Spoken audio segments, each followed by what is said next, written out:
Hello दोस्तों, मैं हूं विनीत कुमार और मैं आपको सुपर डेटी की क्लासेस लगातार करवा रहा हूं। यदि आप हमारे चैनल पर नए हैं तो तुरंत जाकर चैनल को सब्सक्राइब करें और वीडियो को लाइक करें।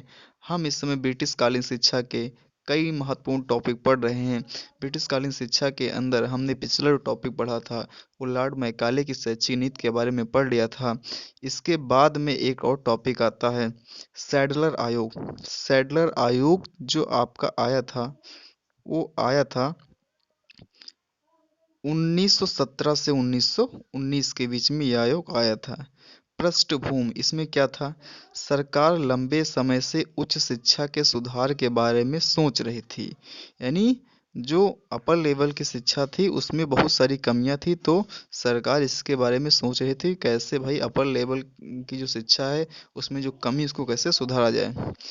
बंगाल प्रांत में जन शिक्षा संचालक आशुतोष मुखर्जी ने सरकार का ध्यान कोलकाता विश्वविद्यालय में बढ़ती छात्रों की भीड़ तथा इस विश्वविद्यालय के प्रबंधन एवं प्रशासन में आने वाली समस्याओं की तरफ खींचा।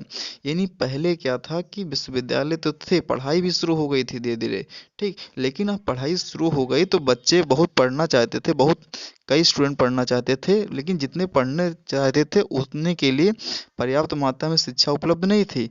अब पता चला कि एक टीचर पढ़ा सकता है 30 लोगों को या 50 लोगों को पढ़ा सकता है, और अगर कमरे में 100 स्टूडेंट हो गए, दुगना स्टूडेंट हो गए, तो टीचर कैसे पढ़ाएगा? तो इस तरह से हुआ ये कि कलकत्ता विश्वविद्यालय में बहुत सारे स्टूडेंट ने एडमिशन ले लिया और पढ़ने के लिए आ गए, ठीक, जिसके कारण वहाँ पर मैनेजमेंट प्रॉब्लम में आ गया। ठीक, आगे चलते हैं। विश्वविद्यालय में छात्रावास की सुविधा देने तथा स्नातक कक्षाएं आदि चलाने के लिए भी कुछ मांग उठ रही थी कि छात्रावास स्टूडेंट को उपलब्ध कराया जाए और स्नातक कक्षाएं चलाई जाएं। ठीक, इसके परिणाम क्या रहे वो देखते हैं।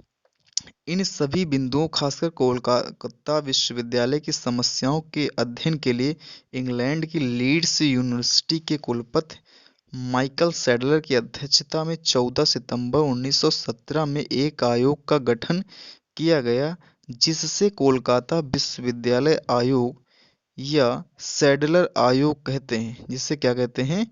जिसे कहते हैं हम कोलकाता विश्वविद्यालय आयोग या सैडलर आयोग कहते हैं। यानी 1914 सितंबर 1917 में एक आयोग का गठन हुआ विश्वविद्यालय समस्याओं को दूर करने के लिए। इस आयोग को नाम दिया गया सैडलर आयोग या कोलकाता विश्वविद्यालय आयोग भी कहते हैं, जो कब आया? 1917 में आया। कब तक चला? 1919 तक चला। ठीक, आगे चलते हैं। इसमें 7 सदस्य थे। इसमें कितने सदस्य थे? 7। आयोग ने 1919 में अपनी रिपोर्ट प्रस्तुत की, जो 17 भागों में विभाजित थी। हम आयोग की सिफारिशों को 3 भागों में बांट सकते हैं। यानी आयोग ने अपनी रिपोर्ट कब प्रस्तुत की? 1919 ईस्वी में, जो 17 पार्ट में डिवाइड थी। ठीक, अब इसकी सिफारिशों को हम 3 पार्ट में बांटेंगे। ठीक, पहला है माध्यमिक शिक्षा के लिए सुझाव। यानी माध्यमिक शिक्षा के लिए कुछ सुझाव दिए गए कि भाई माध्यमिक शिक्षा में किसको प्रवेश दिया जाएगा। ठीक, तो इंटर पास को स्नातक की शिक्षा दी जाए। इसमें कहा गया इसमें कि जो जो व्यक्ति भी जो स्टूडेंट इंटर पास किए हुए हैं उसी को स्नातक की शिक्षा दी जाएगी। ठीक, सभी विश्वविद्यालय के लिए सुझाव। इसमें सभी विश्वविद्यालय को लिए बता दिया गया कि जब जो आपका स्नातक का कोर्स है वो 3 साल का होगा। कोलकाता विश्वविद्यालय के लिए सुझाव।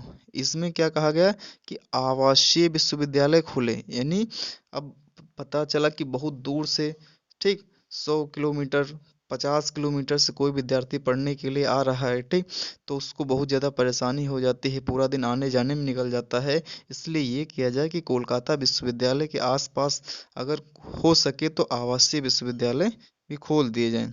ठीक, अब इसके बाद आता है गोखले का विधेयक। गोखले विधेयक आता है। 20वीं सदी की शुरुआत में भारतीय एक राष्ट्रीय शिक्षा प्रणाली की मांग कर रहे थे। वह चाहते थे कि कोई ऐसी प्रणाली बनाई जाए या कोई ऐसा कानून पास किया जाए जिससे शिक्षा सभी के लिए प्राथमिक स्तर पर उपलब्ध हो।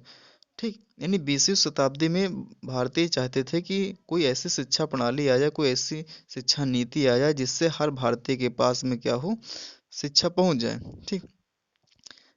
ऐसा करने के लिए अनिवार्य एवं मुफ्त शिक्षा का प्रावधान आवश्यक था। अगर सभी तक शिक्षा पहुंचाना है तो सब भाई पैसा देकर तो शिक्षा पढ़ नहीं सकते कि भाई पैसा देंगे तो हमको डिग्री दे दोगे, क्योंकि सबके पास तो पैसा था नहीं। तो ऐसा करने के लिए एक मुफ्त शिक्षा की व्यवस्था का प्रावधान करना आवश्यक था कि सबको फ्री में एजुकेशन मिलेगी, कि अगर सबको फ्री में एजुकेशन दी जाए तभी सभी बच्चे पढ़ने आएंगे। ठीक। अब 1910 में मात्र 6% लोग साक्षर थे, यानी 6% लोग ही केवल साक्षर थे, बाकी 94% असाक्षर थे। ठीक। गोखले फर्ग्यूसन कॉलेज के प्रधानाचार्य भी थे। गोखले कौन थे?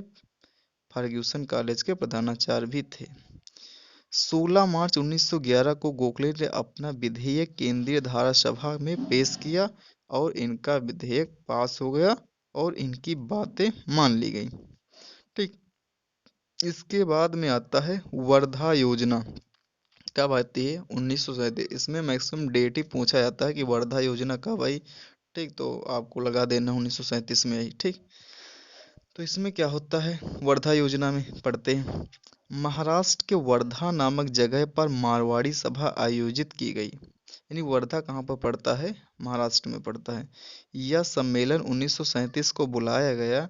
इसमें गांधी जी ने एक व्यावसायिक शिक्षा प्रणाली की नींव रखी। यानी वर्धा योजना का जो सम्मेलन बुलाया गया 1937 में बुलाया गया।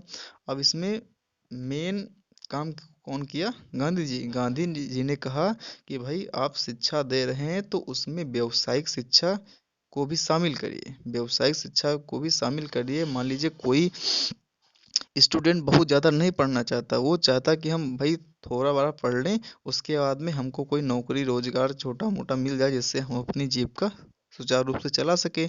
तो इन सब बातों को ध्यान में रखते हुए गांधी जी ने कहा कि शिक्षा प्रणाली में व्यावसायिक शिक्षा प्रणाली भी शामिल करें, जो आगे चलकर बेसिक शिक्षा प्रणाली, वर्धा योजना, बुनियादी तालीम के नाम से प्रसिद्ध हुई। ठीक, जिससे आगे चलकर 3 नामों से जाना गया: बेसिक शिक्षा प्रणाली, वर्धा योजना, बुनियादी तालीम। तालीम को शिक्षा ही कहते हैं।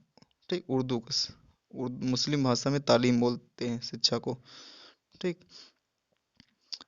आगे चलते हैं। गांधी जी ने हरिजन पत्र में लिखा, क्या लिखा? कि यह शिक्षा 7 वर्ष या उससे अधिक समय के लिए हो। 7 वर्ष या उससे अधिक समय के लिए हो, कि यानी 7 वर्ष से अगर अधिक का बालक है, ठीक, तो उसको व्यावसायिक शिक्षा दी जाए, जिसमें अंग्रेजी छोड़कर वे सभी विषय पढ़ाए जाएं जो मैट्रिकुलेशन का मतलब हाई स्कूल में पढ़ाए जाते हैं। इसमें अंग्रेजी ना पढ़ाई जाए, क्या पढ़ाई जाए? और सब विषय पढ़ाए जाएं जो हाई स्कूल में पढ़ाए जाते हैं। यह 7 वर्ष से शुरू होकर 14 वर्ष की उम्र तक चलने वाली शिक्षा थी। यानी 7 वर्ष से शुरू होती थी, 14 वर्ष तक खत्म हो जाती थी, यानी 7 साल लगते थे इस शिक्षा, व्यवसायिक शिक्षा को कंप्लीट होने में। आगे चलते हैं। बेसिक शिक्षा प्रणाली के सिद्धांत। कुछ सिद्धांत थे बेसिक शिक्षा प्रणाली के, उनको देख लेते हैं। पहला था कि निशुल्क एवं सर्वांगीण शिक्षा का सिद्धांत, कि सभी बालकों को निशुल्क शिक्षा दी जाए और जिससे बालक का सर्वांगीण विकास हो। ठीक। आत्मनिर्भरता का सिद्धांत, यानी बालकों को आप व्यवसायिक शिक्षा प्रणाली से पढ़ाइए, यानी व्यवसायिक शिक्षा दीजिए जिससे बालकों में आत्मनिर्भरता आएगी, वे कोई ना कोई रोजगार कर लेंगे। ठीक। और उनको नौकरी का कोई विशेष लालच नहीं रहेगा। सर्वोदय का सिद्धांत, यानी सबका विकास हो। जनसाधारण की शिक्षा का सिद्धांत, यानी इसमें कहा गया कि हर एक व्यक्ति तक शिक्षा पहुंचे। वास्तविक जीवन से जोड़ने का सिद्धांत, यानी आप ऐसी शिक्षा बालक को दीजिए जो उसके वास्तविक जीवन से संबंधित है। ठीक, उसके वास्तविक जीवन को ध्यान में रखते हुए उसे व्यवसायिक शिक्षा दीजिए। हस्त कौशलों का सिद्धांत, यानी हस्त कौशलों का सिद्धांत, यानी आप करके सिखाइए, बालक को आप करके सिखाइए। ठीक, उस प्रकार की शिक्षा दीजिए। अब बेसिक शिक्षा समय सारणी जो पहले बनी थी उसके बारे में हम डिस्कस करेंगे। ठीक, जिससे प्रेजेंट टाइम में भी बेसिक शिक्षा विभाग द्वारा समय सारणी है विद्यालय की, वैसे पहले भी बेसिक शिक्षा समय सारणी जारी की गई, उसमें क्या बात कही गई। उसमें बताया गया कि हस्त कौशल सिखाना है तो आप सिखाइए 3 घंटा 20 मिनट, यानी हस्त कौशल की आप रखिए 3 घंटा 20 मिनट तक आप बालक को हस्त कौशल से सिखाइए। ठीक। हस्त कौशल मतलब हाथ के द्वारा। संगीत कला गणित सिखाना है। ठीक। अलग अलग दिन बटे होते थे, तो अगर संगीत कोई सीख रहा, कला सीख रहा है या गणित सीख रहा है तो उसको 40 मिनट सिखाइए।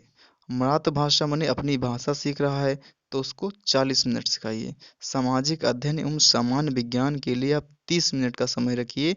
शारीरिक शिक्षा के लिए आप 10 मिनट का समय रखिए, और बीच में उस बालक को 30 मिनट का अवकाश भी दीजिए। ठीक। तो कुल मिलाकर कुल कक्षाओं का जो समय हो गया 5 घंटे 30 मिनट, यानी 5.5 घंटा की समय सारणी बेसिक शिक्षा विभाग ने तय की थी। तो दोस्तों आज का लेक्चर यहीं पर कंप्लीट हुआ। मिलते हैं नेक्स्ट वीडियो में। यदि आप हमारे चैनल पर नए हैं तो तुरंत जाकर चैनल को सब्सक्राइब करें और वीडियो को लाइक करें। Thank you.